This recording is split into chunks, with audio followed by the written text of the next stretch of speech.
Sarah Martinez thought teaching high school would be her peaceful retirement from 8 years of Marine combat operations, until Tyler Brooks and his crew cornered her during lunch break, ripped the wedding ring from her finger that connected her to her deployed husband, and threw it into the school's industrial garbage disposal.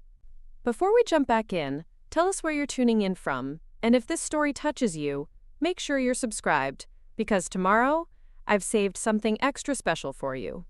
What they didn't know was that the quiet new English teacher had survived 3 tours in Afghanistan, earned a Purple Heart for bravery under fire, and possessed combat skills that could neutralize threats in seconds. The same hands that had once disarmed insurgents and saved fellow Marines would now teach these privileged bullies a lesson they'd never forget about respect, honor, and the consequences of targeting someone who'd sworn an oath to protect others. The September morning air carried the crisp promise of autumn as Sarah Martinez pulled her weathered Honda Civic into the faculty parking lot of Westfield High School. At 28, she looked younger than most of the senior teachers, her dark hair pulled back in a simple ponytail, wearing a modest cardigan over dark slacks. Nothing about her appearance suggested the 8 years she'd spent in combat zones, the 3 Purple Hearts tucked away in a drawer at home, or the specialized training that had taught her 17 different ways to neutralize a threat without leaving permanent damage. Sarah twisted the simple gold band on her ring finger, a nervous habit she'd developed since Marcus deployed 6 months ago. The wedding ring was more than jewelry. It was her anchor to normalcy, her reminder of the life she was building after leaving the military. Every morning she'd touch it and remember Marcus's promise that this deployment to Syria would be his last, that they'd finally start the family they'd dreamed about during those long nights in separate war zones. Westfield High rose before her like a monument to suburban privilege. The building's red brick facade and manicured grounds spoke of a community where parents drove luxury SUVs and college acceptance letters were expected, not celebrated. Sarah had chosen this school district deliberately, hoping the wealthy environment would be a stark contrast to the chaos she'd left behind. She wanted quiet hallways, respectful students, and the kind of mundane problems that didn't require tactical solutions. The faculty meeting had ended 30 minutes earlier, and Sarah was already questioning her career change. Principal Davidson, a man whose soft handshake and avoiding eye contact suggested he'd never faced real conflict, had spent an hour discussing fundraising goals and standardized test scores. When Sarah tried to ask about disciplinary procedures, particularly regarding bullying, Davidson had waved dismissively and assured her that Westfield students came from good families who raised respectful children. Walking through the hallways during her prep period, Sarah observed the social ecosystem with the same analytical eye she'd once used to assess potential threats in foreign markets.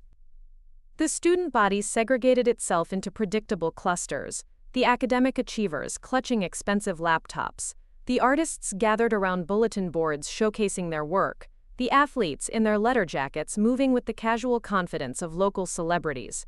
But it was the group clustered near the main staircase that triggered her instincts. 5 boys, all juniors according to their class schedules, occupied the space like they owned it. Other students navigated around them with the practiced ease of people avoiding a known hazard. Tyler Brooks stood at the center, tall and broad-shouldered with the kind of effortless good looks that probably opened doors his entire life. His father owned the largest car dealership in 3 counties, and the family name appeared on half the sports facilities in town. Flanking Tyler were his constant companions, Jake Morrison, whose pharmaceutical executive mother had donated the new computer lab, Alex Rivera, already being recruited by Division I baseball programs despite his mediocre grades, Danny Foster, whose grandfather served on the school board and had ensured his family's various indiscretions never appeared in official records, and Caleb Young, the quiet one who filmed everything on his phone and seemed to enjoy others' discomfort more than causing it himself. Sarah watched them interact with other students, noting the subtle power dynamics at play. When a freshman boy tried to pass carrying an armload of books, Tyler deliberately shifted position, forcing the younger student to navigate around him. When a girl approached asking about homework, Jake made a comment that caused her to blush and hurry away. These weren't random acts of teenage awkwardness. They were calculated displays of dominance by students who'd learned early that social position trumped consequences. The first real incident occurred during third period. Sarah was teaching her honors English class, discussing character motivation in To Kill a Mockingbird, when Tyler Brooks arrived 15 minutes late. He entered without knocking, interrupting her mid-sentence about moral courage, and slumped into his assigned seat with theatrical exhaustion. "Mr. Brooks," Sarah said calmly, continuing to write on the whiteboard, "please see me after class about making up the material you missed." "I was at a college recruitment meeting," Tyler announced to the room, his voice carrying the expectation that this explained everything. Baseball scholarship stuff. Way more important than talking about some old book. Sarah turned to face him, noting how he'd positioned himself to command the class's attention. In Afghanistan, she'd encountered insurgents who used similar tactics, creating disruption to test authority and gauge responses. The key was establishing boundaries immediately while maintaining control. "I'm sure your recruitment is important to you," Sarah replied evenly. "However, in this classroom our focus is on the material we're covering. You can catch up on what you missed after class." Tyler leaned back in his chair, arms crossed. "My dad says teachers are supposed to work around student-athletes' schedules, especially when those students bring recognition to the school." A ripple of tension moved through the classroom. Other students glanced between Tyler and Sarah, sensing a confrontation brewing. Sarah recognized the moment for what it was, a test of her authority, designed to establish whether she could be intimidated or would bend to pressure. "Your father is welcome to discuss scheduling concerns with Principal Davidson," Sarah said, her voice maintaining the same calm tone she'd used when diffusing situations between rival tribal leaders. "Right now we're discussing Atticus Finch's decision to defend Tom Robinson despite social pressure. Can anyone tell me what motivated his choice?" Tyler snorted. "Because the author needed to make a point about racism. It's not that deep." "That's one interpretation," Sarah acknowledged, then directed her attention to another student. "Emma, what do you think?" Emma Thompson, a quiet girl who usually sat in the front row, hesitated before speaking. "Maybe he did it because it was right, even though it was hard." "Excellent observation. What makes moral choices difficult?" As the discussion continued, Tyler made increasingly disruptive comments, sighing loudly, tapping his pen, and whispering to nearby students. Sarah noted each behavior but continued teaching, refusing to let him derail the class. She'd learned in military leadership training that responding to every provocation only escalated situations unnecessarily. After class, as students filed out, Tyler approached her desk with his characteristic swagger. Up close, Sarah could see he was taller than her 5'6" frame, clearly accustomed to using his physical presence to intimidate. His expensive cologne couldn't quite mask the smell of the energy drink he'd been consuming during class. "Look, Mrs. Martinez," he began, his tone suggesting he was doing her a favor by explaining reality. "I don't know how things worked at your last school, but here's how Westfield operates. Some students matter more than others. My family has donated enough money to build half this school. Coach Peterson needs me for the championship run. Principal Davidson plays golf with my dad every weekend." Sarah finished organizing her papers before responding, using the silence to let Tyler continue revealing his assumptions about power and privilege. "I'm not trying to be a jerk," Tyler continued, though his smirk suggested otherwise. "I'm just helping you understand the hierarchy. You make accommodations for students like me, and we make sure you don't have problems. It's a system that works for everyone." "I appreciate you explaining the social dynamics," Sarah replied, her military training keeping her voice steady despite the anger building in her chest. "However, in my classroom the hierarchy is simple: respect for learning, respect for others, and respect for the time we spend together. Those are the only accommodations that matter." Tyler's friendly facade cracked slightly. "You're making a mistake. Ask around about what happens to teachers who don't play along." "Is that a threat, Mr. Brooks?" "It's friendly advice." Tyler shouldered his expensive backpack and headed toward the door. "Think about it over the weekend." As he left, Sarah allowed herself a moment to process what had just occurred. In Fallujah, she'd dealt with local power brokers who used similar tactics, establishing dominance through implied threats while maintaining plausible deniability. The difference was that in combat zones, she'd carried weapons and had clear rules of engagement. Here, she was expected to navigate adolescent power plays with nothing but policy manuals and administrative support that seemed questionable at best. The rest of the week confirmed Sarah's initial assessment. Tyler Brooks and his crew operated with impunity throughout the school. They cut in lunch lines while cafeteria staff looked the other way. They occupied study spaces reserved for underclassmen, forcing younger students to find alternatives. They made comments to female students that walked the fine line between flirtation and harassment, always stopping just short of behavior that would require official intervention. More troubling was how other faculty members responded when Sarah tried to discuss what she was observing. Janet Wilson, a veteran teacher who'd been at Westfield for 20 years, pulled Sarah aside after a department meeting with well-meaning advice. "You're not wrong about those boys," Janet said quietly, glancing around to ensure they weren't overheard. "But fighting them isn't worth the headache." Tyler's dad threatened to pull funding for the new library when Mrs. Henderson tried to hold him accountable for cheating 2 years ago. Henderson retired early rather than deal with the stress. "So we just let them do whatever they want?" Sarah asked. "We pick our battles carefully," Janet replied.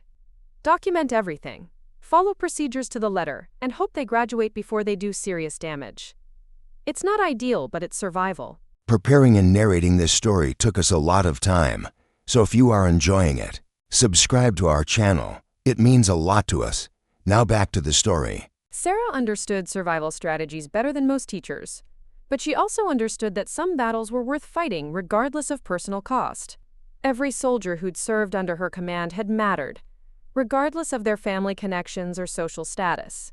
The idea of writing off students because challenging them was inconvenient went against everything she believed about leadership and responsibility. The breaking point came on a gray Friday afternoon in October. Sarah had stayed late to grade papers and prepare for Monday's lessons, the school nearly empty except for custodial staff and a few students at after-school activities. She'd removed her wedding ring to wash paint from her hands after decorating bulletin boards, placing it carefully on the edge of the art room sink while she worked. The ring meant everything to her. Marcus had proposed with it during their 2-week leave between deployments. A simple gold band they'd chosen together because anything more elaborate seemed inappropriate when they were heading back to war zones. They'd married in a courthouse ceremony with 2 Marine buddies as witnesses, promising each other a real celebration when they both made it home safely. Marcus had slipped the ring onto her finger again 6 months ago, the night before his deployment to Syria, making her promise to keep it safe until he returned. It was her talisman, her connection to the future they were building, her reminder that love could survive the chaos of military life. Sarah was in the adjacent supply closet, organizing materials for next week's creative writing unit, when she heard voices in the hallway. Tyler Brooks and his crew were supposed to be at baseball practice, but their conversation suggested they were exploring areas of the school where supervision was minimal. "Check this out," Jake Morrison's voice carried through the open door. "Looks like Martinez is working late again. Probably planning more lectures about respect and moral courage," Tyler replied mockingly. "Someone needs to help her understand how things really work around here." Sarah stepped out of the supply closet to find the 5 boys clustered around the art room sink where she'd left her ring. Tyler held it up to the light, examining it with exaggerated interest while his friends surrounded him in a loose semicircle. "That's mine," Sarah said calmly, though every instinct screamed danger. "Please put it down." "This little thing?" Tyler asked, turning the ring between his fingers. "Doesn't look like much. What's it worth, like $50 from Walmart?" "It has sentimental value," Sarah replied, stepping closer but maintaining what she hoped was a non-threatening posture. "My husband gave it to me." "Oh, right, the military guy," Alex Rivera said with a smirk. "Is he off playing soldier somewhere?" "He's deployed," Sarah answered, fighting to keep her voice level as Tyler continued to examine her ring like it was a curious artifact. "That ring is important to me. Please give it back." Danny Foster laughed. "Important? It's just cheap jewelry. If your husband really cared about you, he'd have bought something decent." Sarah felt her military training kick in. heart rate slowing as she assessed the tactical situation. 5 hostile individuals, physically larger but untrained, positioned between her and the exit, one of them holding something precious to her. In Afghanistan, this would have been a clear threat scenario requiring immediate response. But this wasn't Afghanistan. These were students, however misguided, and she was a teacher bound by entirely different rules of engagement. De-escalation was the only appropriate strategy, even as every fiber of her being wanted to neutralize the threat and recover her property. "I understand you think you're being funny," Sarah said, her voice carrying the authority she'd once used to command Marines under fire. "But taking someone's personal property isn't a joke. It's theft. Return my ring and we can pretend this never happened." Tyler's expression shifted from amusement to something harder. "You know what your problem is, Martinez? You think you can give orders like you're still in the military. But you're not. You're just another teacher, and teachers who don't show proper respect to important students tend to have problems." "What kind of problems?" Sarah asked, genuinely curious about what he thought he could threaten her with. "Ask Mrs. Henderson." Caleb Young spoke for the first time, his quiet voice somehow more menacing than the other's bravado. She thought she could challenge Tyler too. How'd that work out for her? Sarah remembered Janet Wilson's story about the teacher who'd retired early rather than fight the Brooks family. She also remembered every insurgent who'd tried to intimidate her with threats and implications, thinking that fear would make her compliant. "Mrs. Henderson made her own choices," Sarah replied. "Just like you're making yours right now. Give me back my ring." Tyler closed his fist around the ring, his knuckles whitening as he squeezed. "Or what? You'll give me detention? Call my parents? Write me up for a disciplinary hearing that will disappear before it reaches the principal's desk. Or I'll treat this as the theft it is and call the police." The boys exchanged glances, some confidence wavering as they realized she wasn't backing down according to their usual script. Tyler's jaw tightened as he processed this unexpected resistance. "You really want to escalate this?" he asked, his voice dropping to what he probably thought was a menacing tone. "You want to make enemies of people who can destroy your career before it starts." Sarah had heard similar threats from Taliban commanders who thought her gender made her weak, from local warlords who assumed her rank was ceremonial, from insurgents who believed Americans were soft and easily intimidated. She'd learned to read the difference between someone who was actually dangerous and someone who was simply accustomed to getting their way through bluffing.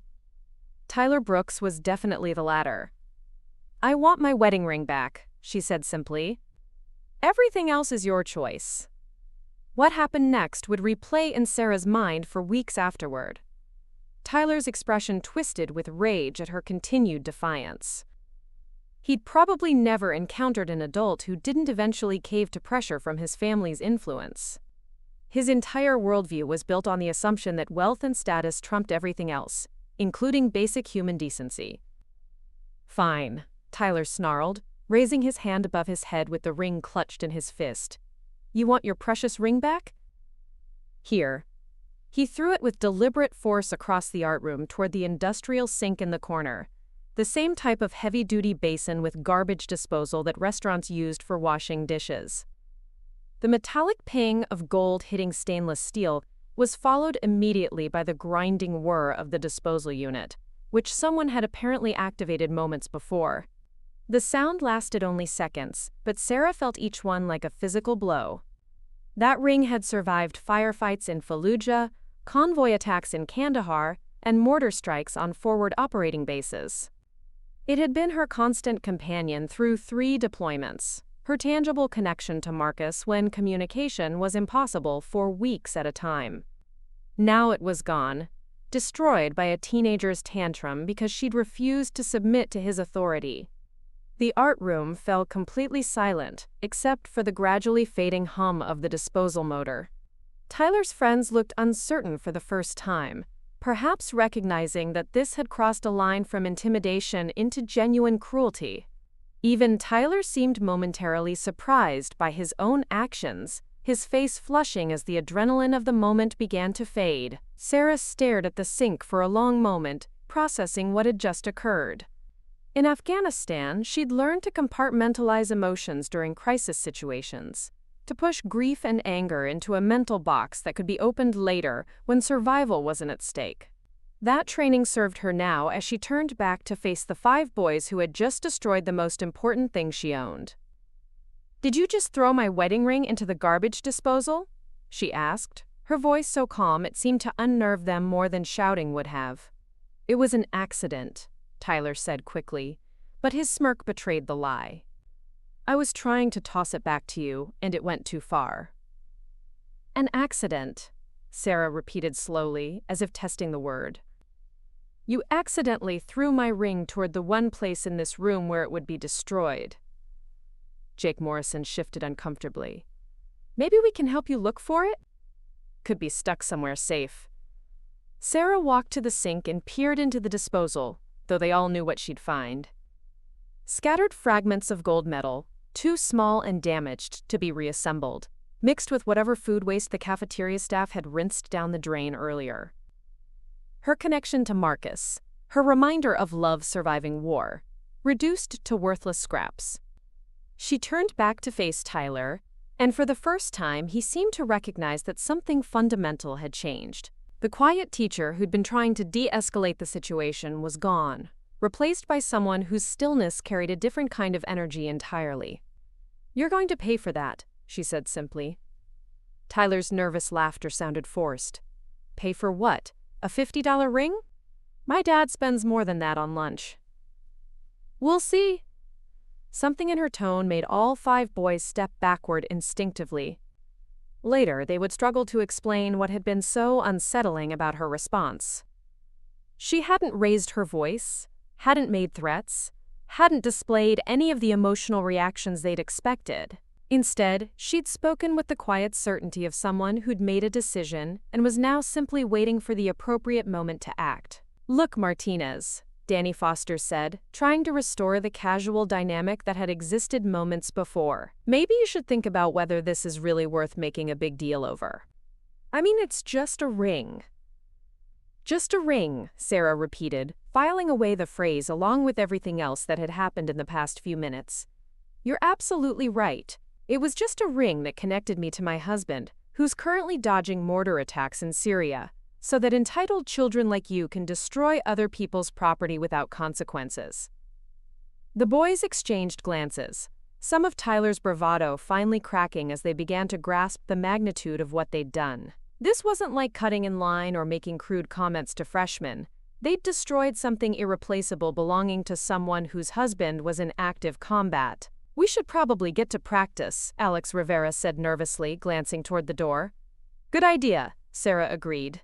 "You should definitely go exactly where you're supposed to be, when you're supposed to be there. Wouldn't want anyone to think you'd been somewhere you shouldn't, doing something you shouldn't." Tyler tried to reassert his dominance one final time. "This conversation stays between us, Martinez. No one would believe your word against ours anyway." Sarah smiled then, and that smile would haunt their dreams for weeks to come. It wasn't cruel or angry. It was the smile of someone who'd survived situations that would break most people, someone who'd learned patience in circumstances where impatience meant death. "You're absolutely right, Tyler," she said quietly. "No one would believe my word against yours. That's why I won't be using words." As the boys filed out, casting nervous glances back at her, Sarah remained by the sink, staring at the fragments of her destroyed ring. The gold was ruined, but her memory was perfect. Every word, every gesture, every moment of cruelty had been recorded in the mind of someone trained to remember tactical details under extreme stress. Tyler Brooks and his friends had just made the worst mistake of their privileged lives. They'd destroyed something precious belonging to someone who'd spent 8 years learning how to respond to threats with overwhelming, precise, and completely devastating force. The quiet teacher who'd tried to de-escalate the situation was gone forever. In her place stood a Marine who'd just been given a mission: teach these boys about consequences in a way they'd never forget. Sarah reached into the sink one final time, retrieving a small fragment of gold that had somehow avoided the disposal's blades. She slipped it into her pocket, the last physical reminder of her wedding ring and the final piece of evidence she'd need when the time came to act. Walking toward the parking lot, Sarah felt the familiar calm that had carried her through firefights and ambushes. Tyler Brooks thought he'd won this confrontation because he destroyed something she valued. What he didn't understand was that he'd just given her everything she needed to destroy something he valued even more: his illusion of untouchability. The war for respect at Westfield High was about to begin, and Sarah Martinez had every intention of winning it. Sarah drove home in complete silence, her hands steady on the steering wheel despite the storm building inside her chest. The small fragment of gold from her destroyed wedding ring sat in her pocket like a piece of shrapnel, a physical reminder of the line Tyler Brooks had just crossed.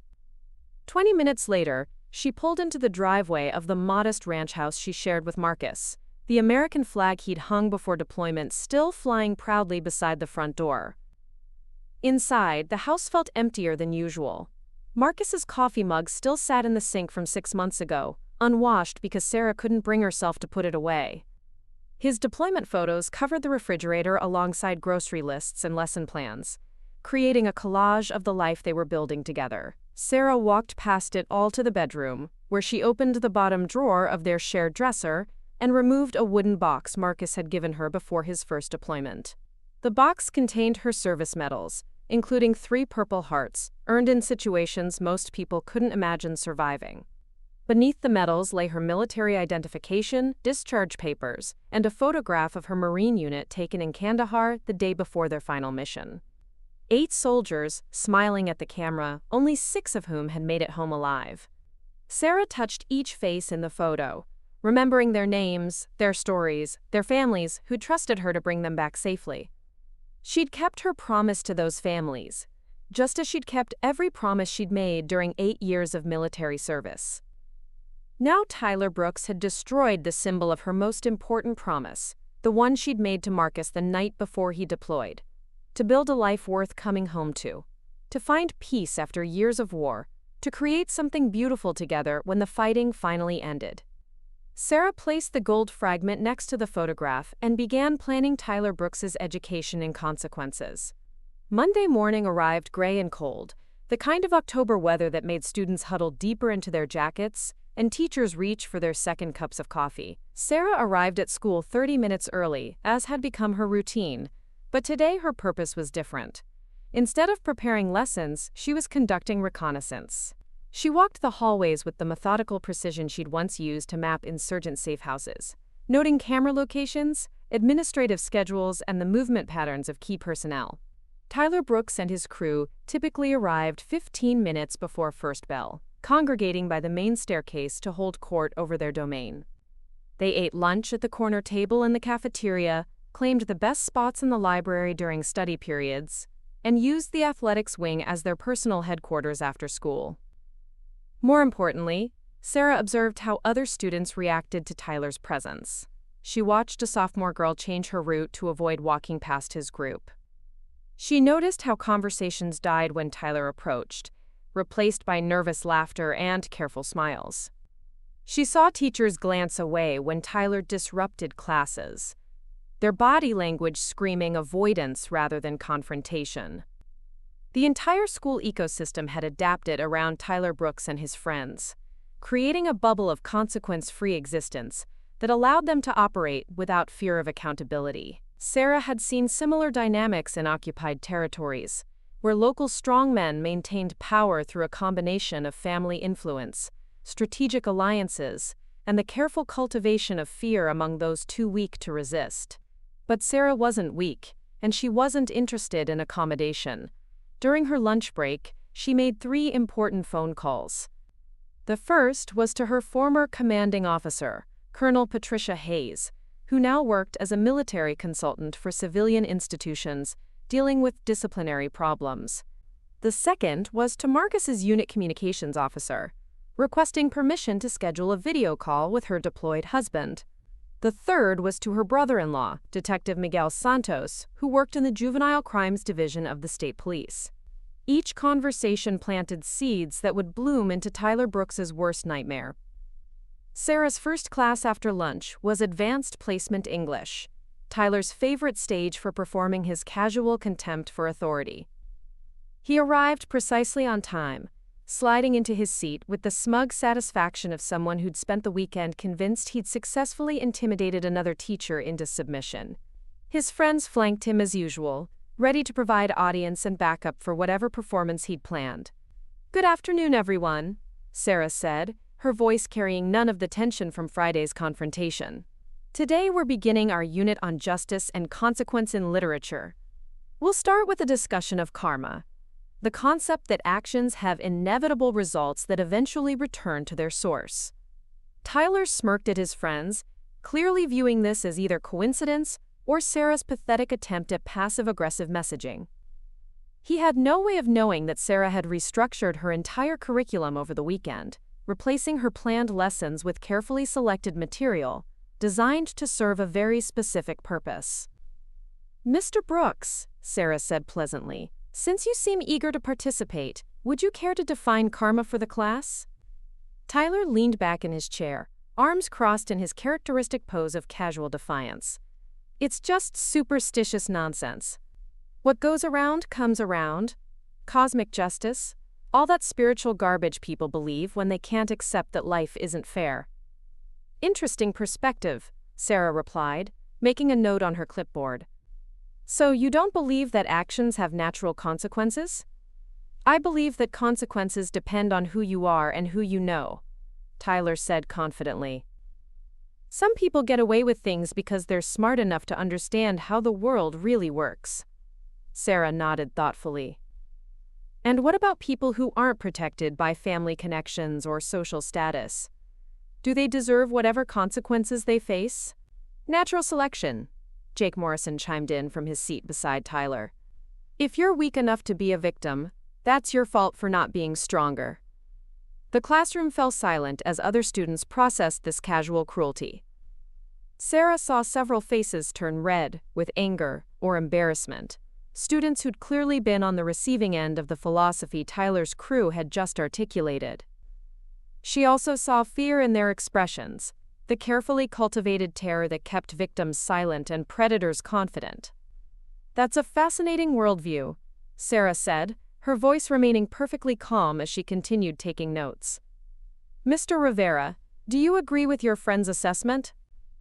Alex Rivera shifted uncomfortably, perhaps sensing that this conversation was heading somewhere dangerous. "I guess it depends on the situation." "Let me pose a hypothetical," Sarah continued, setting down her clipboard and walking to the center of the classroom. "Imagine someone destroys another person's property, something irreplaceable and deeply meaningful. According to your philosophy, the victim deserves this treatment because they were too weak to prevent it?" Tyler's smirk widened as he recognized the reference to Friday's incident. "Hypothetically, if someone was dumb enough to leave valuable property unguarded, then losing it would teach them to be more careful. And the person who destroyed it faces no consequences because they're protected by family wealth and social connections? In the real world, yeah, that's how things work." Sarah nodded slowly, as if Tyler had just provided exactly the answer she'd hoped for. "Class, please take careful notes on Mr. Brooks's perspective on justice and accountability. We'll be returning to these themes throughout our unit." For the next 40 minutes, Sarah guided the discussion through examples of literary characters who'd believed themselves above consequences, from Macbeth to Tom Buchanan to Judge Holden. She drew parallels between fictional hubris and real-world examples, asking students to analyze the psychological patterns that led powerful people to believe their own propaganda about invincibility. Tyler and his friends participated enthusiastically, clearly viewing the discussion as validation of their worldview, rather than the careful documentation Sarah was actually conducting. Every comment, every casual admission of their philosophy, every moment of revealed character was being recorded in the mind of someone trained to gather intelligence for tactical purposes. When class ended, Tyler approached Sarah's desk with his characteristic swagger, apparently viewing her failure to escalate Friday's confrontation as confirmation of his dominance. "Nice lesson today, Martinez," he said condescendingly. "I appreciate a teacher who understands reality instead of preaching idealistic nonsense about fairness and justice." "I'm glad you found it educational," Sarah replied, organizing her papers without looking up. "Learning about different perspectives on accountability is essential for understanding human nature." "Exactly," Some people are predators, some people are prey. The smart ones figure out which category they belong in and act accordingly.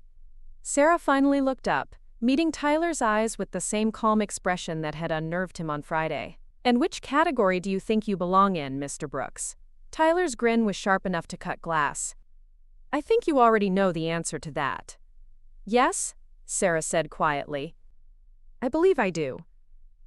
Something in her tone made Tyler's confidence waver slightly, but he recovered quickly and strode out of the classroom, leaving Sarah alone with her plans and her growing understanding of exactly how Tyler Brooks's world was about to change. That evening, Sarah's video call with Marcus connected through the secure military network, his familiar face appearing on her laptop screen, despite the 6-hour time difference. He looked tired but healthy, the desert camouflage and body armor, a stark reminder of the dangers he faced daily while Tyler Brooks played games with other people's lives. "Hey, beautiful," Marcus said, his smile bright despite the exhaustion around his eyes. "How's civilian life treating you?" Sarah had planned to tell him about the ring immediately, but seeing his face made her reconsider. Marcus carried enough weight in a war zone without adding worry about problems he couldn't solve from thousands of miles away. Instead, she focused on gathering the information she needed for her tactical assessment. "It's an adjustment," she said carefully. "The students here are different from what I expected. Some of them seem to think rules don't apply to them." Marcus laughed, the sound slightly distorted by the satellite connection. "Sounds familiar. We deal with local power brokers here who think family connections make them untouchable. Usually works until they run into someone who doesn't care about their daddy's influence." "How do you handle situations like that?" "Carefully," Marcus replied, his expression growing more serious. "You have to understand their psychology first. People who've never faced real consequences develop a kind of psychological armor made of arrogance and entitlement. They literally can't imagine scenarios where their power doesn't protect them." Sarah leaned forward, absorbing every word. "What's the most effective way to break through that armor?" "Public humiliation," Marcus said without hesitation. "Not cruelty for its own sake, but consequences that everyone can see.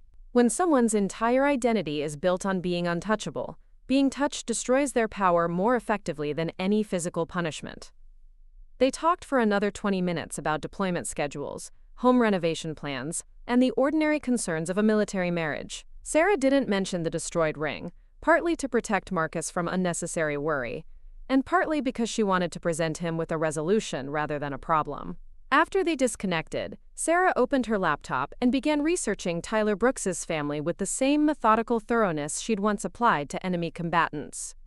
Social media profiles, local newspaper archives, business records, and school board minutes painted a detailed picture of a family whose influence depended entirely on perception rather than substance. Richard Brooks owned Brooks Automotive, the largest car dealership network in the county, but financial records suggested the business was heavily leveraged and dependent on manufacturer incentives. His marriage to Jennifer Brooks, daughter of a local judge, had provided social connections that proved more valuable than actual wealth. The family's prominence was built on careful networking, strategic donations, and the cultivation of relationships with other influential families. Most importantly, the Brooks family's power was entirely local and entirely dependent on reputation. They were big fish in a small pond, but only because they'd never faced anyone willing to challenge their authority systematically and publicly. Sarah spent the next 3 hours creating detailed profiles of Tyler's crew and their families, mapping relationships, identifying vulnerabilities, and developing what her military training called a comprehensive engagement strategy. By midnight, she had enough information to destroy 5 families' reputations and social standing, but destruction wasn't her goal.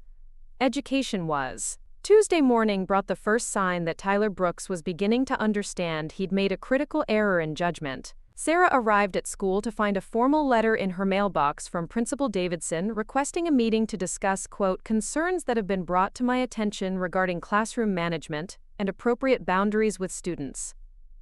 The letter was carefully worded to avoid specifics, but Sarah recognized the language of administrative maneuvering designed to intimidate without creating documentation. Tyler's family had clearly made phone calls, applied pressure, and activated their network of influence to address the, quote, problem of a teacher who wouldn't be bullied into submission. Sarah read the letter twice, then placed it in a file folder labeled Evidence that would soon contain much more damaging material. Her morning classes proceeded normally until third period, when Tyler arrived accompanied by his father and a man Sarah didn't recognize but whose expensive suit and aggressive posture suggested legal representation. Richard Brooks was everything Sarah had expected from her research: tall, well-dressed, and carrying himself with the casual arrogance of someone accustomed to getting his way through intimidation and financial pressure. "Mrs. Martinez," Principal Davidson said nervously as the group entered her classroom 15 minutes before the bell, "we need to discuss some concerns about Friday's incident." Sarah set down her lesson plans and gave the group her full attention, noting how Tyler hung back behind his father and the lawyer while trying to maintain his usual swagger. His body language screamed discomfort, despite his attempts to project confidence. "I'm happy to discuss anything you'd like," Sarah said politely.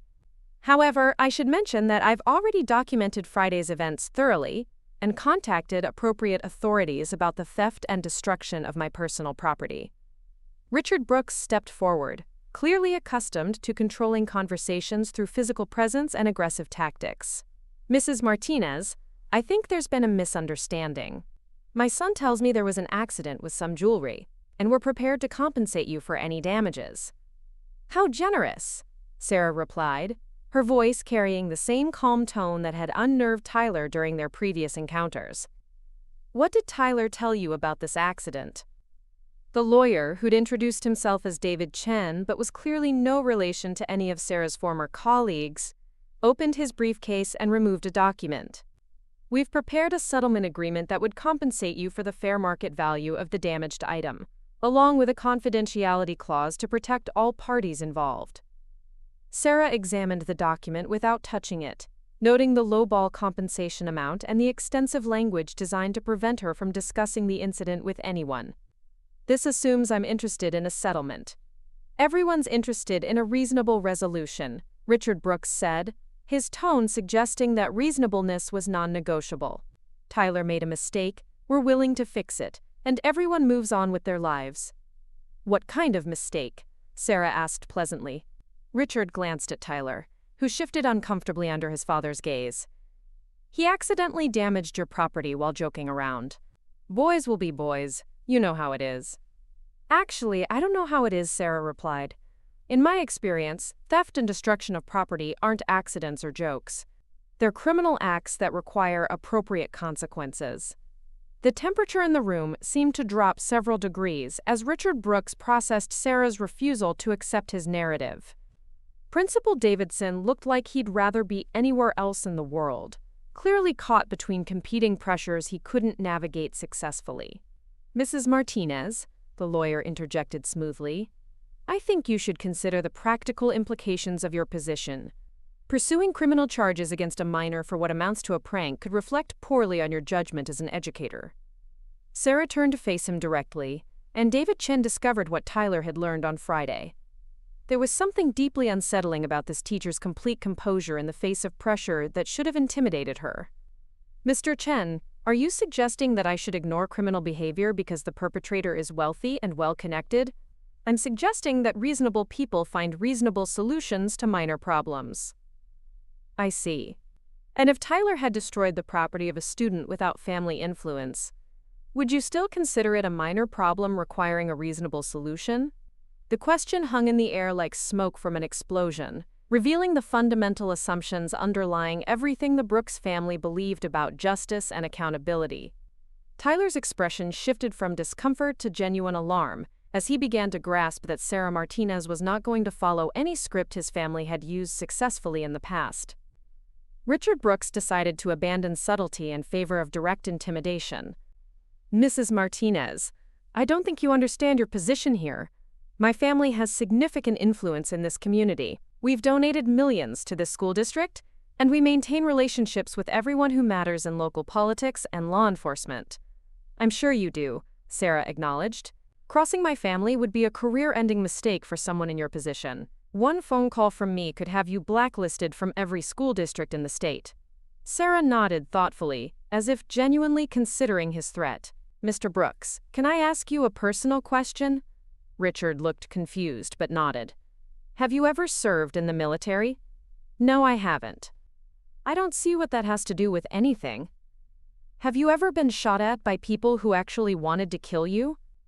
Of course not. Have you ever had to make life or death decisions while under enemy fire? Richard's confusion was growing into irritation. What's your point? Sarah smiled then, the same unsettling expression that had haunted Tyler's dreams since Friday. My point is that threats only work on people who are afraid of you. I've been threatened by Taliban commanders, Iraqi insurgents, and Afghan warlords who could actually follow through on their promises to hurt me. You're a car salesman from Connecticut whose power depends entirely on other people's willingness to be intimidated. The silence that followed was deafening. Principal Davidson's face had gone pale as he realized that this confrontation was spiraling far beyond his ability to manage. Tyler looked like he wanted to disappear entirely. The lawyer was scribbling notes furiously, probably calculating billable hours for what was clearly going to become a much more complicated situation. Richard Brooks's face had turned an interesting shade of red as he processed the reality that his usual tactics were not only failing, but being openly mocked by someone who clearly understood power dynamics better than he did. You're making a serious mistake, he said quietly, his voice tight with controlled fury. No, Sarah replied calmly. Tyler made a serious mistake when he destroyed my wedding ring. You're making a serious mistake by trying to cover it up instead of teaching him about consequences. And all of you are about to learn what happens when you underestimate someone who spent 8 years fighting people who are actually dangerous. She stood up from her desk, her movement causing all 4 men to instinctively step backward, though none of them could have explained why a woman significantly smaller than any of them had triggered their fight-or-flight responses. Now, unless you're here to discuss Tyler's academic performance in my English class, I suggest you leave. I have students arriving in 10 minutes, and unlike some people, I take my responsibilities seriously. Richard Brooks looked like he wanted to say something else, but the lawyer grabbed his arm and steered him toward the door. As they filed out, Tyler looked back over his shoulder with an expression Sarah recognized from Afghanistan, the dawning realization that he'd picked a fight with someone completely outside his weight class.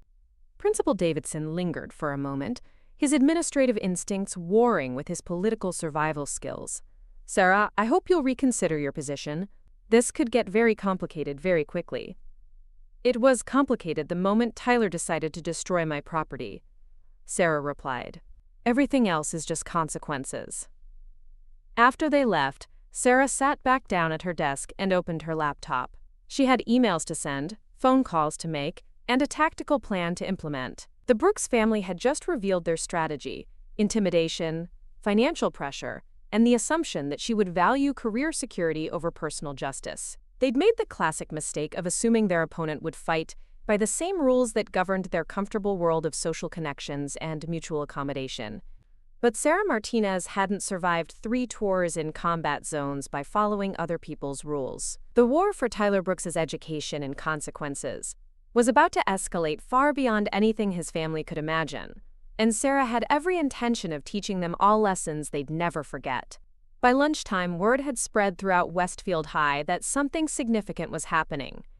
Students whispered in hallways about the mysterious meeting in Mrs. Martinez's classroom, about Tyler Brooks looking shaken for the first time anyone could remember, about the possibility that someone had finally stood up to the untouchable golden boy and his family. Sarah ate her sandwich in the faculty lounge, listening to conversations that stopped abruptly when other teachers noticed her presence. The social dynamics were shifting already, with some faculty members viewing her as a troublemaker and others watching with cautious hope that someone might finally challenge the system they'd learned to navigate through appeasement. Her phone buzzed with a text message from a number she didn't recognize.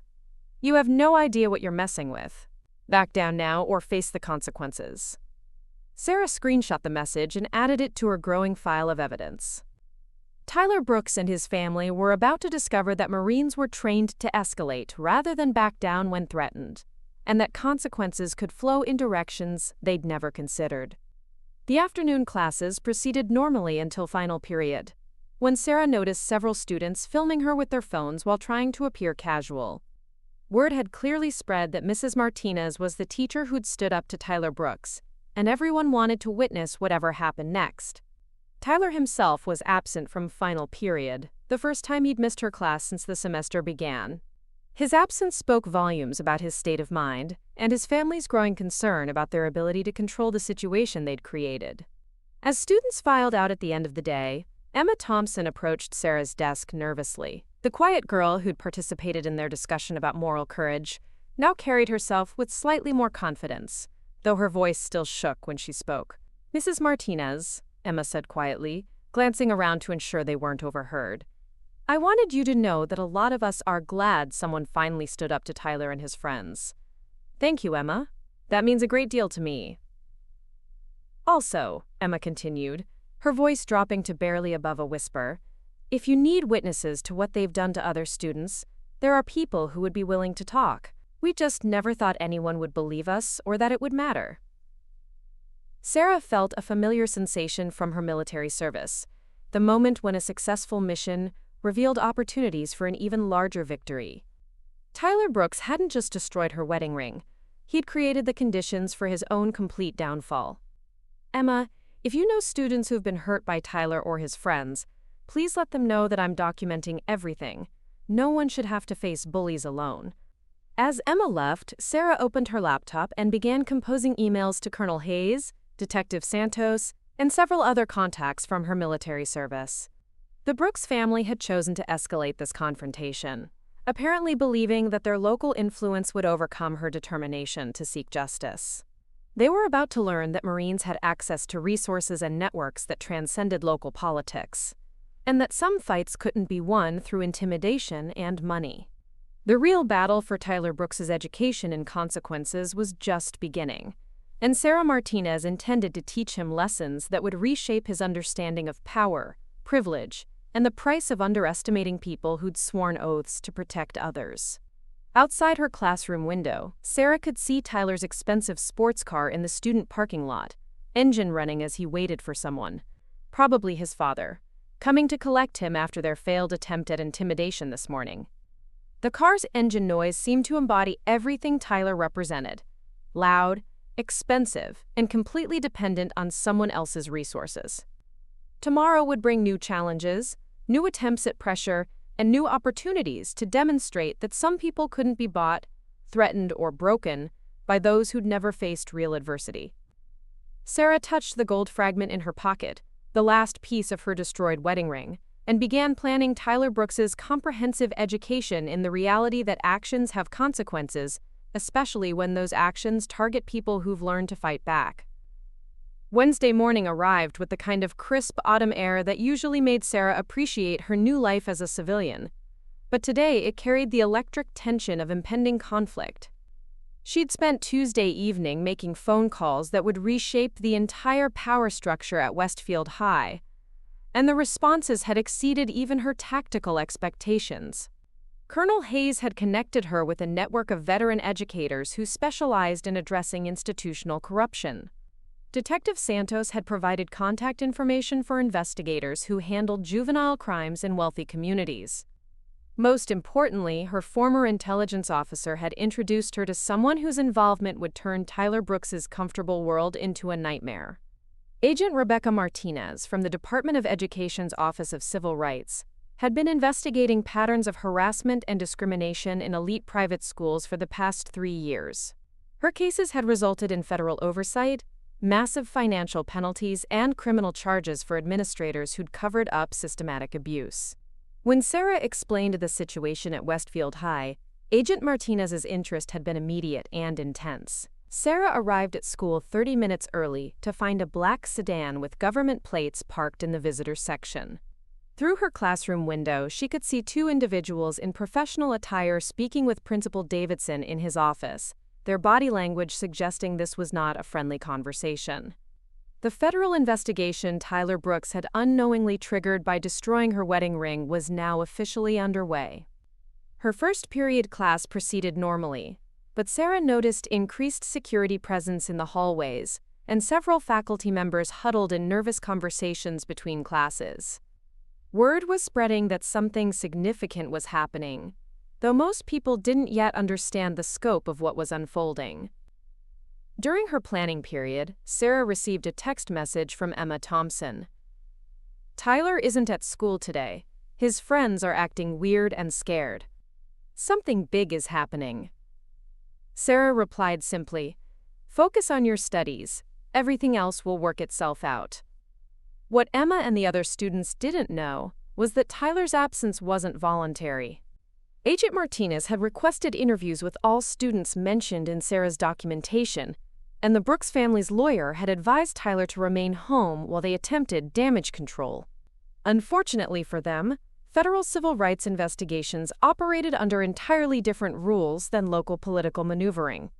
The knock on Sarah's classroom door came during lunch. Agent Martinez entered with the calm professionalism of someone accustomed to dealing with powerful people who believed themselves above federal law. She was younger than Sarah had expected, probably early 30s, with the sharp intelligence of someone who'd built her career on taking down institutional corruption. "Mrs. Martinez," Agent Martinez said with a slight smile at their shared surname, "I wanted to update you on our preliminary findings and discuss next steps." Sarah gestured to a chair beside her desk, noting how the agent's presence seemed to fill the room with official authority that transcended anything Westfield High's administration could muster. "We've interviewed 12 students so far," Agent Martinez continued, opening a tablet filled with notes. "The pattern of harassment and abuse is far more extensive than even your initial report suggested. We're looking at potential Title IX violations, conspiracy to obstruct justice, and systematic deprivation of civil rights under color of institutional authority." Sarah felt a familiar surge of satisfaction that came from watching a tactical plan exceed expectations. "How extensive are we talking?" "Tyler Brooks and his associates have been operating what amounts to a criminal enterprise within this school for at least 3 years. Sexual harassment, extortion, assault, destruction of property, and witness intimidation. More importantly, we have evidence that multiple faculty members and administrators knew about this behavior and actively participated in covering it up." Agent Martinez showed Sarah photographs of documents seized from the principal's office, complaint forms that had been filed but never processed, incident reports that had been altered to minimize misconduct, and email exchanges between administrators discussing strategies for protecting important students from consequences. "Principal Davidson is currently being interviewed by federal investigators," Agent Martinez explained. His computer contained evidence of at least 15 formal complaints against Tyler Brooks that were buried or dismissed without investigation. "We also found financial records showing donations from the Brooks family that coincided suspiciously with dropped disciplinary actions." Sarah absorbed this information with the strategic calm she developed during military briefings about enemy operations. Tyler Brooks hadn't just been a teenage bully. He'd been the beneficiary of systematic corruption that allowed wealthy families to purchase immunity for their children's criminal behavior. "What happens next?" Sarah asked. "We're expanding the investigation to include the entire school district." Similar patterns often exist across multiple institutions. When corruption becomes this entrenched, we're also coordinating with state and local law enforcement to pursue criminal charges where appropriate. Agent Martinez paused, studying Sarah's face carefully. "I should also mention that we've received several interesting phone calls since yesterday. Richard Brooks apparently has connections with state legislators, federal representatives, and at least one federal judge. They're all very concerned about what they're calling a misunderstanding that's being blown out of proportion." Sarah smiled grimly. "And how are you responding to their concerns?" "By explaining that federal civil rights investigations don't stop because wealthy people make phone calls. In fact, attempts to interfere with our investigation constitute additional federal crimes that we take very seriously." Quote, the agent's next words sent electricity through Sarah's veins. "We're also coordinating with military investigators because of the specific targeting you experienced as a military spouse. Destroying the property of someone whose spouse is deployed overseas creates additional federal jurisdiction under military family protection statutes."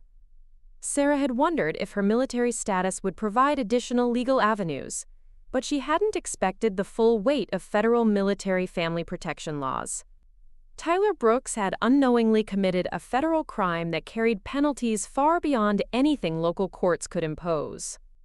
"There's one more thing," Agent Martinez said, her expression growing more serious. "We've received reports that the Brooks family is planning significant retaliation against you." Wealthy families facing federal investigation often escalate their efforts to silence witnesses before the situation spirals completely beyond their control. What kind of retaliation? Employment termination, character assassination, financial pressure, and potentially physical intimidation. "We're prepared to provide federal witness protection if necessary, but I wanted you to understand the stakes." Sarah felt the familiar calm that had carried her through combat zones where death was a constant possibility. After surviving Taliban ambushes and insurgent attacks, the prospect of facing suburban bullies and their enablers seemed almost quaint. "Agent Martinez, I appreciate the warning, but I didn't survive 3 tours in Afghanistan to be intimidated by car dealers and school administrators. If the Brooks family wants to escalate this situation, they're welcome to try." The agent smiled with genuine admiration. "I was hoping you'd say that. We need witnesses who won't be scared into silence, and your military background makes you an ideal candidate to withstand pressure that breaks most civilians." After Agent Martinez left, Sarah spent the rest of lunch reviewing her tactical position. The federal investigation provided protection and legitimacy she couldn't have achieved alone. Tyler Brooks's absence suggested his family was beginning to understand the magnitude of their problem.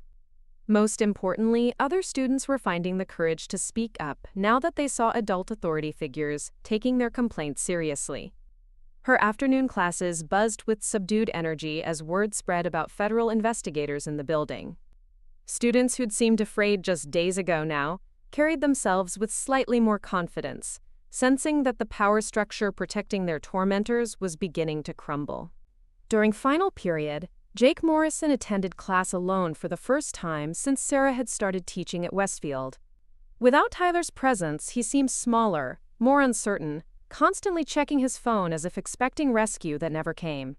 When Sarah asked him about the reading assignment, his usual smirk was replaced by nervous stammering and averted eyes. The transformation was remarkable. Remove the alpha predator, and the entire pack structure collapsed into confusion and fear. After school, Sarah was organizing her desk when she noticed a commotion in the parking lot. Through her window, she could see Richard Brooks arguing with 2 men in suits beside his expensive Mercedes. His gestures were animated, his face red with apparent frustration, while the men remained calm and professional in a way that suggested law enforcement training. Sarah's phone buzzed with a text from Detective Santos. "Brooks' family hired private investigators to dig up dirt on you. We're monitoring their activities. Stay alert, but don't change your routine." The message was followed by another from Colonel Hayes. "Your former unit is rallying support. Military spouse advocacy groups are taking interest in your case. You're not fighting this alone." The final message came from an unknown number. "This is Melissa Brooks, Tyler's sister at college. I heard what he did and what's happening now. I have information you need to know about our family. Can we meet?" Sarah stared at the last message for several minutes, her military training warring with her natural suspicion. Contact from an enemy's family member could be a trap, but it could also be intelligence that would prove decisive in the larger conflict. She decided to respond carefully. "I'm willing to meet in a public place with appropriate security. What kind of information?" The response came immediately. "Evidence that Tyler's behavior is part of a pattern going back years. Our family has been covering up his crimes since middle school. I've been documenting everything because I knew someday someone would finally stand up to him." Sarah felt the familiar surge of tactical opportunity that came when enemy positions revealed unexpected vulnerabilities. Tyler Brooks' own sister was offering intelligence that could accelerate his downfall far beyond anything Sarah had originally planned. She arranged to meet Melissa Brooks that evening at a coffee shop downtown, with Detective Santos providing discreet surveillance and Colonel Hayes standing by for consultation. The meeting would either provide devastating ammunition against Tyler's family or reveal the depth of their desperation to neutralize her testimony. That evening, Melissa Brooks proved to be everything Tyler wasn't: thoughtful, articulate, and genuinely remorseful about her family's behavior. She was a junior at Yale studying criminal justice, a choice that had apparently caused significant tension with parents who viewed the legal system as something to be manipulated rather than respected. "I want to start by apologizing for what Tyler did to you," Melissa said quietly, her hands wrapped around a coffee cup as if seeking warmth. "Destroying your wedding ring was unforgivable, especially given that your husband is deployed. Our family should have taught him better." Sarah studied the young woman carefully, noting the genuine distress in her expression and the way she avoided eye contact when discussing her family's failures. "What kind of information do you have about Tyler's behavior?" Melissa opened a laptop and turned it toward Sarah. The screen displayed a meticulously organized database containing photos, videos, screenshots of text messages, and detailed written accounts spanning nearly 5 years. "I started documenting Tyler's behavior when he was in 8th grade, Melissa explained. "He sexually assaulted a girl at summer camp, and our parents paid the family $50,000 to keep quiet and transfer their daughter to a different school. That's when I realized I was living with a predator who would never face consequences unless someone made sure the evidence couldn't be destroyed or covered up." Sarah scrolled through the database, her military intelligence training recognizing the quality of documentation that would be admissible in federal court. Video recordings of Tyler bragging about sexual conquests, screenshots of threatening messages sent to victims who tried to report him, photographs of property damage he'd caused during pranks that were actually calculated acts of intimidation. "Why didn't you report this before?" Sarah asked. "To who?" Melissa replied bitterly. "Our father has judges, police chiefs, and school administrators on his payroll. Our mother volunteers with every charity organization in the county, giving her social connections with prosecutors' wives and politicians' families. I tried reporting Tyler's behavior to a school counselor in 9th grade, and within a week she was transferred to a different district." She showed Sarah bank records indicating regular payments from the Brooks family to various individuals and organizations, creating a network of financial dependency that ensured loyalty and silence. The corruption wasn't limited to Tyler's behavior. It was a systematic approach to purchasing immunity from accountability. "What changed your mind about coming forward now?" Sarah asked. Melissa's expression hardened with resolve that reminded Sarah of her own military determination. "Because you did something none of Tyler's previous victims managed to do. You fought back effectively and got federal investigators involved. For the first time in his life, Tyler is facing consequences he can't buy his way out of." She leaned forward, her voice dropping to emphasize the importance of her next words. "But there's something else you need to know. Tyler's behavior isn't random violence or teenage immaturity. Our father has been training him since childhood to believe that wealth and social position make him untouchable. This is generational corruption, and Tyler is just the latest product of a family system that's operated this way for decades." Sarah felt pieces of a larger puzzle clicking into place.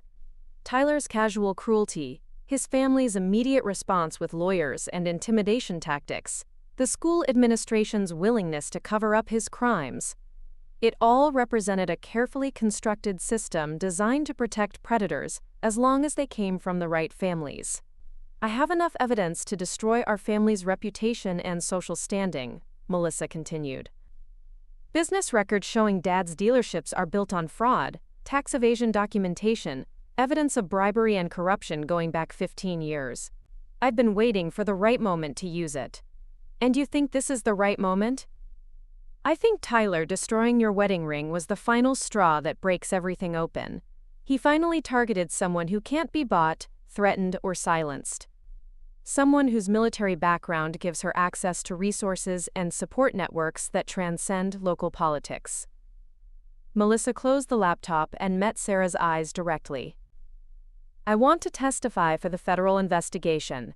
I want to provide evidence that will ensure Tyler and our parents face real consequences. But I need to know that you won't back down when they escalate their attacks against you." Sarah thought about Marcus, thousands of miles away and facing enemy fire while trusting her to build the peaceful life they dreamed about. She thought about Emma Thompson and the other students who'd found courage to speak up because someone had finally stood up to their tormentors. She thought about her destroyed wedding ring and the promise she'd made to herself that Tyler Brooks would learn about consequences. "Melissa, I've survived 3 combat deployments and earned 3 Purple Hearts fighting people who actually wanted to kill me. Your brother destroyed something precious to me because he thought wealth and privilege made him untouchable. I'm going to teach him and your entire family that some things are worth fighting for, regardless of the cost." Melissa smiled for the first time since their conversation began. "Then let's destroy them."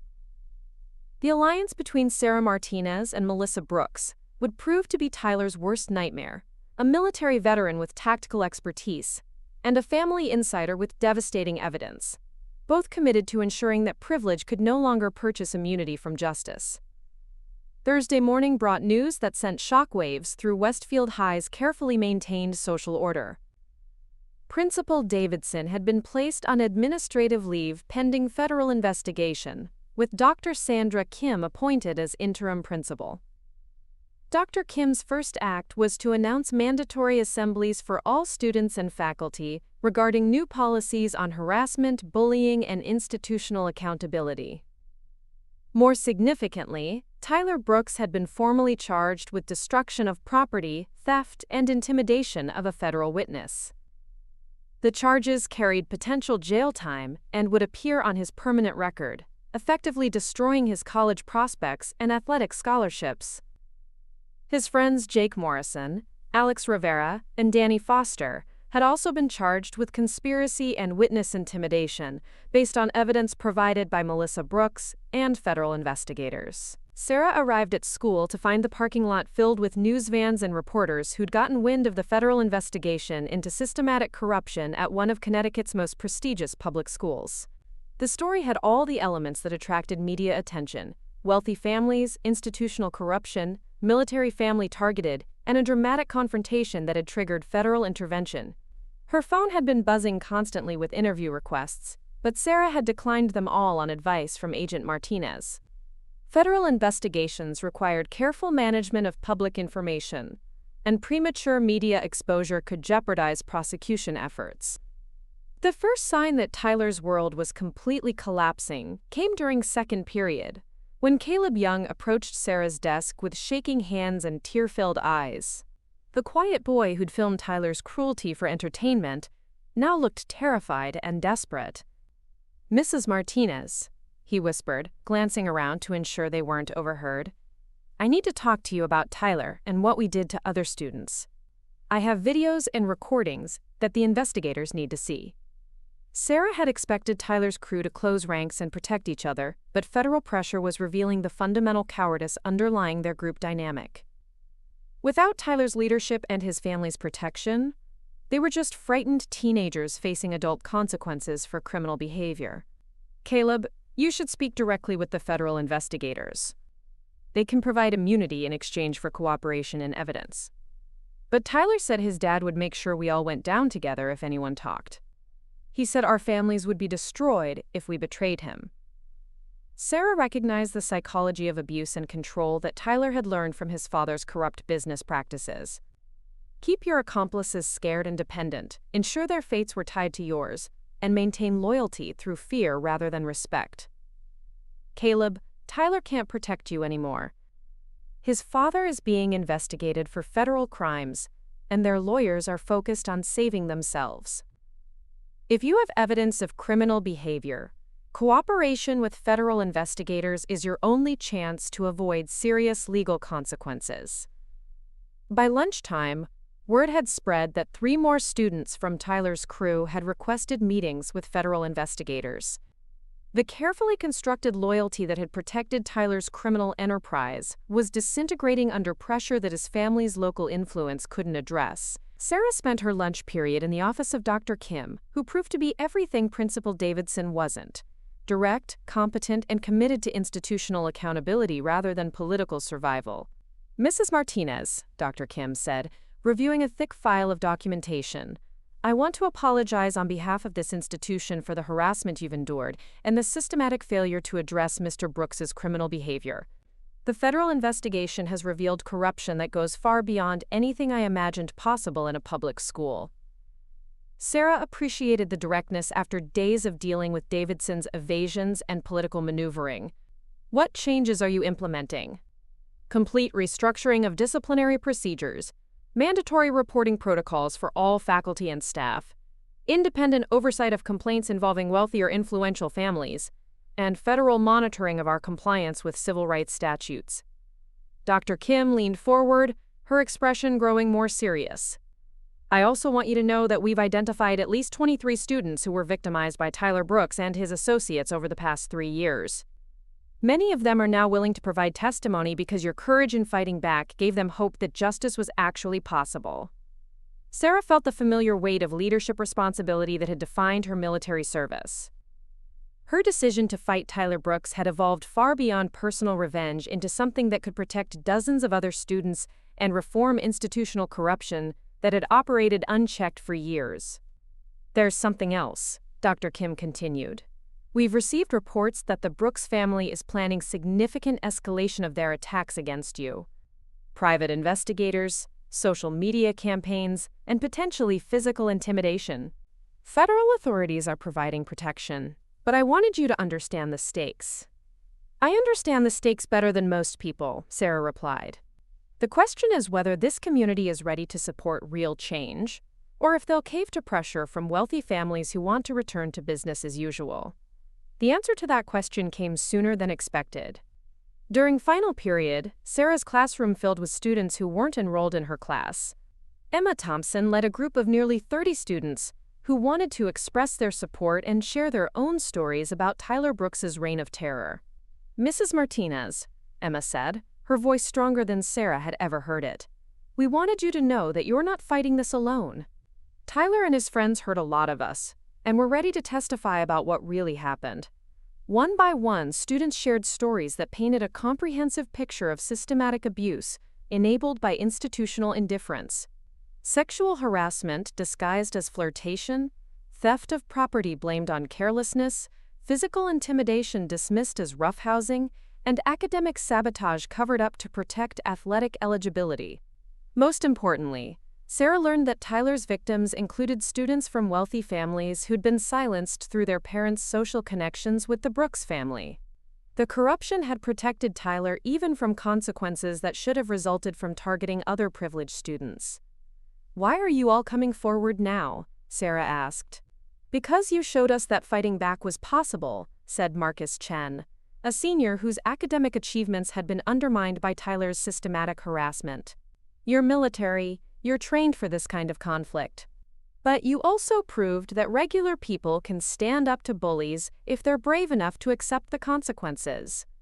Sarah felt tears she'd been suppressing since Friday finally threatened to surface. These students had found courage she didn't know they possessed, and their willingness to support her fight against Tyler Brooks represented the kind of victory that transcended any personal satisfaction she might feel about his downfall. The meeting was interrupted by a knock on the classroom door. Agent Martinez entered with 2 uniformed police officers and an expression that suggested significant developments. Mrs. Martinez, we need to speak with you immediately. We've arrested Richard Brooks on federal charges of obstruction of justice, witness intimidation, and conspiracy to violate civil rights. We've also executed search warrants on the Brooks family home and business premises. The classroom fell silent as students processed the magnitude of what was happening. Tyler Brooks's father, the man whose influence had made his son untouchable, was now in federal custody facing charges that could result in decades in prison. There's more, Agent Martinez continued. We've recovered evidence from the Brooks family computers that reveals systematic bribery, tax evasion, and fraud going back 15 years. We're coordinating with multiple federal agencies to pursue additional charges. Sarah felt the tactical satisfaction of watching a complex operation reach its decisive phase. Tyler Brooks hadn't just destroyed her wedding ring, he'd triggered a federal investigation that was dismantling an entire network of corruption that had operated with impunity for years. As students filed out of her classroom, buzzing with excitement about the dramatic developments, Sarah remained behind to process what had occurred. In less than a week, she'd gone from being a quiet new teacher trying to build a peaceful civilian life to being the catalyst for federal intervention that was reshaping her entire community's power structure. Her phone buzzed with a text from Marcus, sent through military communications from his base in Syria. heard through channels that you're involved in something big. Stay safe, and remember that I'm proud of you no matter what happens. Love you." Sarah touched the gold fragment in her pocket, the last piece of her destroyed wedding ring, and felt a different kind of connection to her deployed husband. She'd kept her promise to build a life worth coming home to, even if that life now included fighting battles she'd never expected to face. The war against Tyler Brooks and the corruption he represented was entering its final phase, and Sarah Martinez intended to ensure that victory would be complete, devastating, and permanent. Some lessons could only be taught through overwhelming force applied with surgical precision, and Tyler Brooks was about to receive an education in consequences that would reshape his understanding of power, privilege, and the price of underestimating people who'd sworn oaths to protect others. Tomorrow would bring new challenges, new revelations, and the final confrontation that would determine whether privilege could still purchase immunity in a community forced to confront its own moral failures. Sarah had survived combat zones where failure meant death. She would not be defeated by suburban bullies who'd confused wealth with strength and intimidation with power. Friday morning arrived with the surreal calm that follows a storm. Sarah entered Westfield High to find a transformed environment where students walked the hallways with newfound confidence, and faculty members no longer averted their eyes when discussing difficult topics. The federal investigation had shattered more than Tyler Brooks's sense of invincibility.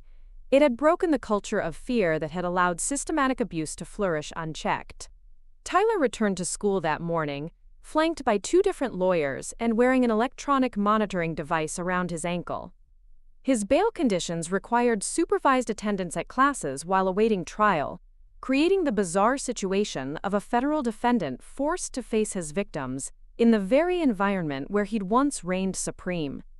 The confident swagger that had defined his persona was gone, replaced by the hunched shoulders and downcast eyes of someone whose world had collapsed overnight. Sarah watched him shuffle into her classroom 15 minutes late, his usual entourage conspicuously absent. Jake Morrison had transferred schools to avoid prosecution. Alex Rivera was in juvenile detention after violating his bail conditions. Danny Foster had accepted a plea bargain requiring him to testify against Tyler in exchange for reduced charges. Caleb Young sat on the opposite side of the classroom, having become a key witness for federal prosecutors. "Mr. Brooks," Sarah said calmly as Tyler slumped into his seat, "you'll need to see me after class to discuss makeup work for the days you missed."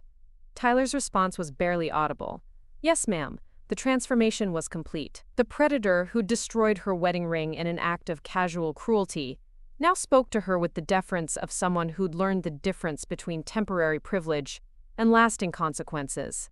During the lesson on accountability in literature, Sarah noticed how other students interacted with Tyler. Where once they'd shown fear or sycophantic admiration, now they displayed the careful distance reserved for dangerous animals in cages. Tyler Brooks had become a cautionary tale rather than an aspirational figure, his downfall serving as proof that no one was truly untouchable. When class ended, Tyler approached her desk with obvious reluctance. The federal monitoring device created a slight bulge under his pants leg, a constant reminder of his new reality as someone the justice system considered a flight risk. "Mrs. Martinez," he began hesitantly, "I wanted to apologize for what I did to your ring. It was wrong, and I understand now that my actions have consequences." Sarah studied his face, noting the rehearsed quality of his words and the lack of genuine remorse in his expression. This wasn't the breakthrough moment where the bully realizes the error of his ways. This was damage control, orchestrated by expensive lawyers trying to mitigate their client's legal exposure. "Mr. Brooks, your apology is noted. However, the federal prosecutors handling your case are the appropriate audience for statements about your behavior and its consequences." Tyler's composure cracked slightly. "My lawyers say the charges against me could result in prison time. For destroying a ring that probably cost $50. Sarah felt the familiar calm that had sustained her through combat operations where enemy fighters underestimated American resolve. "Tyler, you didn't just destroy my ring. You destroyed the symbol of my marriage to a man currently serving in a war zone. You committed a federal crime against a military family. You triggered an investigation that exposed years of systematic corruption and abuse." She leaned forward, her voice dropping to the tone she'd once used when interrogating captured insurgents. "Most importantly, you revealed your true character to everyone who'd been too afraid to see it before. The $50 ring was irreplaceable because of what it represented. Your reputation, your future, your family's social standing, those turned out to be worth exactly nothing when tested against real accountability." Tyler's face went pale as the full magnitude of his situation penetrated his privileged worldview. For 18 years, he'd believed that wealth and connections provided immunity from consequences. Now he was learning that some actions created ripple effects that transcended local influence and family money. "What happens to me now?" he asked quietly. "That depends on decisions you should have made years ago," Sarah replied. "Genuine accountability, real remorse, and commitment to making amends might influence how prosecutors and judges view your case. But those changes have to be authentic, not performances designed to minimize legal consequences." After Tyler left, Sarah spent her planning period reading updates from Agent Martinez about the expanding federal investigation. Richard Brooks had been denied bail after prosecutors argued he posed a flight risk and had attempted to tamper with witnesses. Jennifer Brooks faced her own charges related to money laundering and tax evasion. The family's business empire was under federal seizure, with assets frozen pending criminal proceedings. More significantly, the investigation had expanded to include other wealthy families whose children had operated with similar impunity. The Brooks case had become a catalyst for examining systematic corruption throughout Connecticut's elite educational institutions, with federal agents interviewing students and faculty at multiple schools. Sarah's phone buzzed with a text from Melissa Brooks. "Tyler's college acceptances have been rescinded. Baseball scholarship offers withdrawn. He's finally facing the same consequences his victims always did, except his are permanent and public." The message was followed by another from Emma Thompson. "Thank you for showing us that standing up to bullies was possible.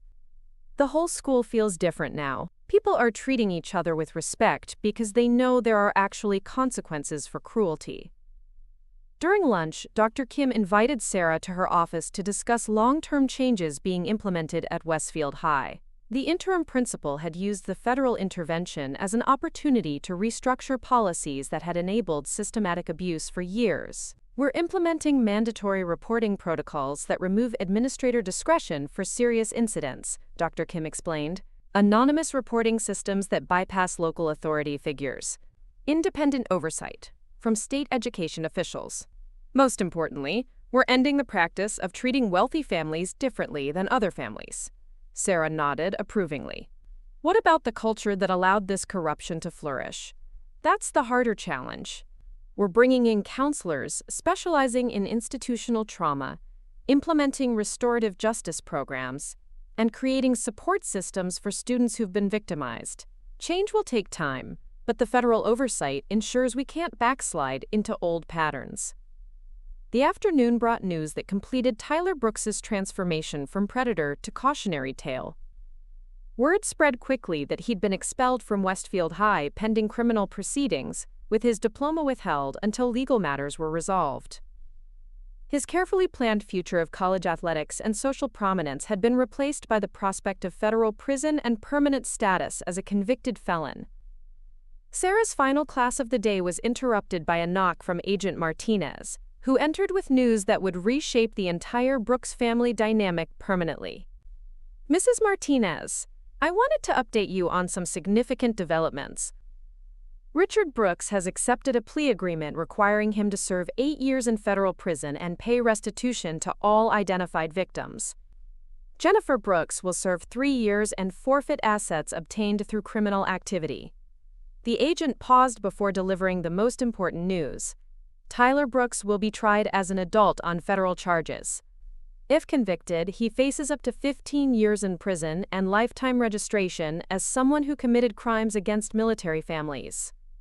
Sarah felt the complex satisfaction of watching justice operate with the precision and overwhelming force she'd once applied in combat situations. Tyler Brooks had destroyed her wedding ring believing that privilege provided immunity from consequences. Instead, he'd triggered a reckoning that would reshape his life, his family, and his community in ways he'd never imagined possible. As school ended and students filed out into the autumn afternoon, Sarah remained in her classroom to process the week's events. 7 days ago, she'd been a quiet new teacher, hoping to build a peaceful civilian life after military service. Now she was the catalyst for federal intervention that had dismantled institutional corruption and created lasting change in her community. Her phone rang with a call from Marcus, connecting through military communications from his forward base in Syria. His familiar voice brought tears she'd been suppressing since the destruction of her wedding ring. "Sarah, I heard through military channels what happened with your ring and what you did about it. I'm proud of you for fighting back and protecting other people who couldn't protect themselves." "I'm sorry about the ring," Sarah said quietly. "I know how much it meant to both of us." "The ring was just metal," Marcus replied firmly. "What it represented, our love, our commitment, our promise to build something beautiful together that can't be destroyed by bullies or lost in garbage disposals. You proved that by turning a moment of cruelty into lasting justice for people who needed protection." After they disconnected, Sarah opened her desk drawer and removed the small gold fragment she'd recovered from the destroyed ring. The piece was too damaged to be repaired, but it had served its purpose as evidence and reminder of why some battles were worth fighting regardless of personal cost. A soft knock interrupted her thoughts. Emma Thompson stood in the doorway holding a small wrapped package, her expression mixing gratitude with nervous excitement. "Mrs. Martinez, some of us wanted to give you something to show our appreciation for what you did. For showing us that standing up to bullies was possible and that adults could actually protect students instead of protecting the people who hurt us." Sarah unwrapped the package to find a simple silver bracelet engraved with words that brought immediate tears. "Courage inspires courage. Westfield High Class of 2024. "It's not expensive like your wedding ring was," Emma said quickly, "but we wanted you to have something that couldn't be destroyed or taken away. Something that would remind you that you changed everything for all of us." Sarah slipped the bracelet onto her wrist, feeling its weight as a tangible reminder of the victory she'd achieved not just over Tyler Brooks, but over the system that had protected him. The quiet teacher who'd tried to build a peaceful civilian life had become someone who fought institutional corruption and won. 6 months later, Sarah stood in the same classroom where Tyler Brooks had destroyed her wedding ring, reading news coverage of his sentencing hearing. Federal Judge Patricia Williams had imposed the maximum penalty allowed under law, 12 years in federal prison, lifetime registration as someone who committed crimes against military families, and permanent prohibition from contact with any of his victims. The judge's final words at sentencing had been quoted extensively in media coverage. "Mr. Brooks, you targeted a military spouse whose husband was serving overseas in defense of our nation. You destroyed something precious to her because you believed wealth and privilege made you untouchable. Today you learn that in America no one is above the law, regardless of family, money, or social connections." Sarah touched the silver bracelet that had replaced her destroyed wedding ring as a symbol of courage and consequence. On her desk sat a new ring Marcus had given her during his home leave. Not a replacement for what was lost, but recognition of what they'd built together through surviving separation, adversity, and the discovery that love could grow stronger through defending principles both of them valued. The classroom filled with students who represented the transformed culture at Westfield High. Emma Thompson now served as student body president, using her position to advocate for victims of bullying and harassment. Marcus Chen had established a peer counseling program for students dealing with abuse. Dozens of other students had found their voices and their courage through witnessing what happened when someone finally stood up to institutional corruption. Tyler Brooks had intended to destroy something precious to teach Sarah Martinez about powerlessness and submission. Instead, he'd created the conditions for his own complete downfall and transformation of the community that had once protected him. The gold ring was gone, but its destruction had forged something far more valuable: proof that courage could inspire courage, that justice was possible even against overwhelming odds, and that some people would always fight back when others tried to break what they held sacred. The war for Westfield High was over, and Sarah Martinez had achieved victory more complete than any she'd won in Afghanistan. Tyler Brooks would spend the next decade in federal prison, learning about consequences he'd never imagined possible, while the students he'd once terrorized built futures founded on respect, accountability, and the knowledge that someone would always stand up for those who couldn't protect themselves. Up next, you've got 2 more standout stories right on your screen. If this one hit the mark, you won't want to pass these up. Just click and check them out.